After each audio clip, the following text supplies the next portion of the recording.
Hello everybody and welcome back, and in this tutorial let us see what we can actually do in order to be able to receive and send as much data as we want. So for example, some function, or not some function, some command will actually retrieve a larger amount of bytes than the 1024 bytes. For example, some netstat command could be retrieving like 2000 bytes or something like that, so we want to actually fix it so it can receive any amount that the command output is. So we will add two different functions right here, which we will then need to add in the reverse shell as well. So for now on, we will call the send function reliable_send. And what we will paste in that function is the actual data for to send to the target. All we need to do right now is import a library which will allow us to finish our process with these two functions. And basically, let me just add another function, which will be reliable_receive. This function will be used to receive data, and we will use JSON in order to perform this process of sending and receiving as much bytes as we want. So in order to send the data, we need to create some variable which we can call JSON_data. You can call it anything you want, but it needs to perform the dumps function, so JSON.dumps on the actual data that we specified as an argument to this function right here. So after we do that, we can just simply send the actual data with the same sock.send function, or not sock, in our case should be target.send. Since we specified the target to be the actual socket object for the target machine, we need to target.send, and what we are sending is the JSON data.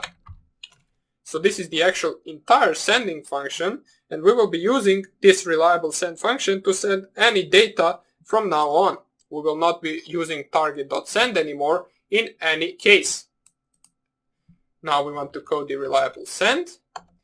We need to also make a variable which we can just call data and specify the data to be empty. So we specify that just by opening double quotes and closing double quotes right after. Make sure to not have space right here, otherwise this will actually give the empty space to this variable. We need to open the while true loop in order to receive the data for as long as there is something to receive.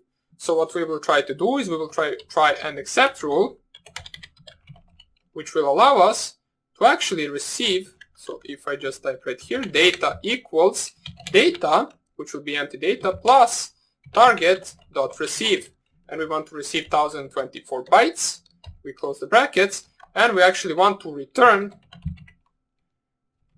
JSON.loads function, so that is a function in the JSON library, from the data that we received.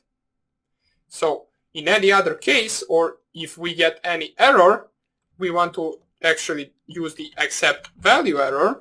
Now let me just write this and I will explain what this means. We want to continue the process. So let's explain this function so you can understand it a little bit better. What we did right here is, first of all, we created a simple variable, data, which is empty. Then we entered a while true loop, and in this while true loop, what we will do is we will try to receive the data. We will try to receive 1024 bytes, and we will try to return that data to the actual shell function right here. In case we get any error, or not any error, in our case value error, which means that we actually trying to receive less bytes than the output of that command was. So that means that we actually still have some bytes left to add to this data.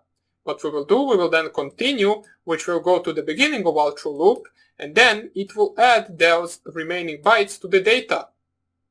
And it will perform all of this until the entire data has been sent and stored in this data variable. Then we can return the data variable and print the output of that command.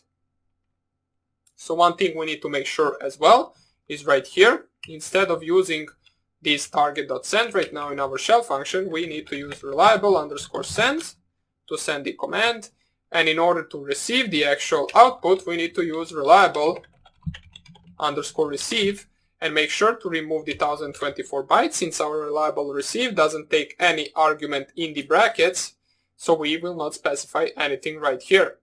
Everything else can remain the same.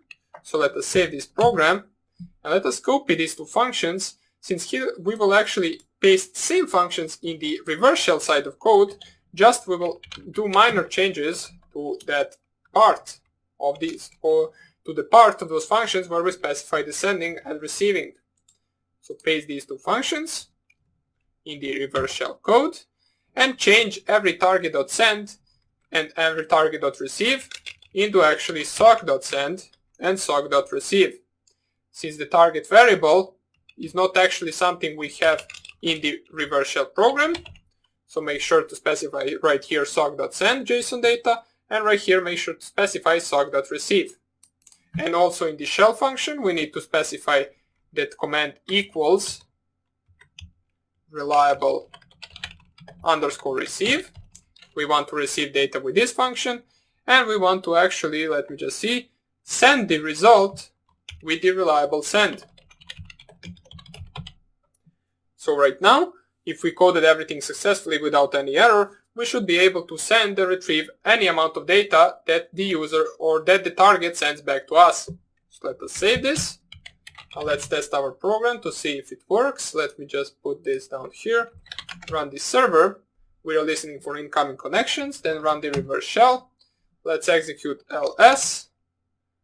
Global name JSON is not defined. Okay, so in order to fix that, the reason why the global name JSON is not defined is because in our reverse shell code we forgot to import JSON library. So make sure to have imported JSON library in both server and reverse shell code. And let us run it once again.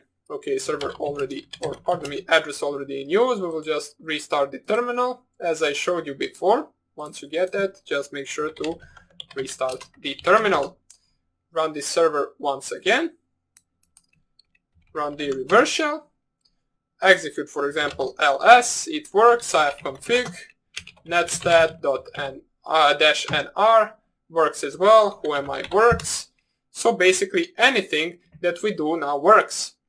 We will be able to receive any amount of data, and our program will not crash if the data is bigger than 1024 bytes. Let us specify Q in order to close the connection. We can see it worked perfectly, and our program is now even better than it was in the previous video. We got a fully functioning reverse shell that can only execute commands from now on, but what we will do from now is actually specify some different things that our reverse shell will be able to do, such as, for example, download files, upload files. We will try to perform the connection every certain period of time. We will also try to perform the screenshot function that will actually screenshot the target's PC. We will also check for the user privileges or administrator privileges, and we will see how we can hide our program or our backdoor somewhere where the user will never find it. So hope you enjoyed this tutorial, and I hope I see you in the next one where we will continue coding. Bye!